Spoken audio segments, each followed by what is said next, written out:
后来，咱的国防部有一个资通电军指挥部，上主要的任务是咧维护国防资讯，确保着网络的安全。中国广州的国安部门竟然宣布讲，要来通缉20个台湾资通电军的成员，而且来公布着因的姓名、相片甲身份证的字号。讲遐个人是参加网络攻击的犯罪嫌疑人，掠着一个就赏金台票4万块。国防部讲，这阿强啊，佮甲老旧的主张提出来弹，这行为实在恶质。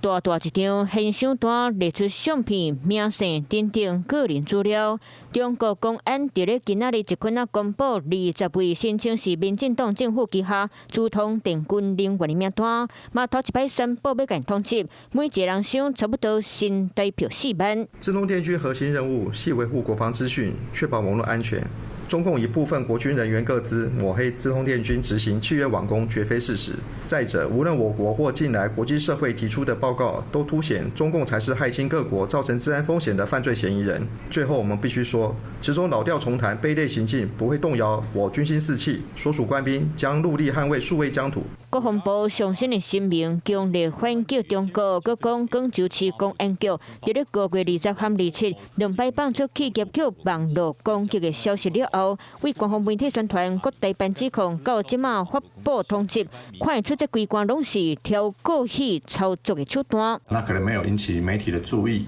所以就刻意的在6月4号这个前后，也就6次事件的前后，他又刻意的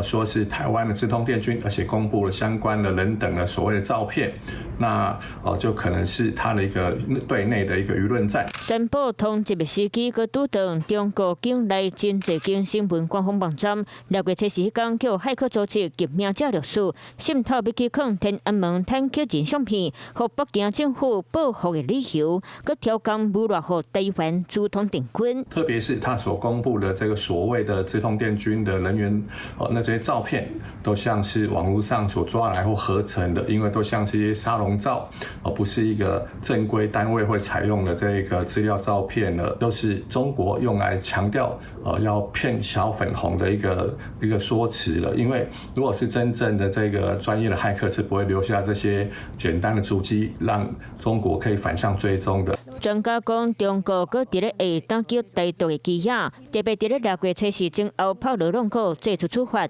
和北京有手段会当反向追踪，嘛侮辱讲台湾资通电军网络攻击的手法错并并来打击台湾的士气。Hello， 我是张新文。想要抢先掌握最及时的新闻资讯吗？赶快订阅、按赞、开启小铃铛，锁定华视新闻 YouTube 频道。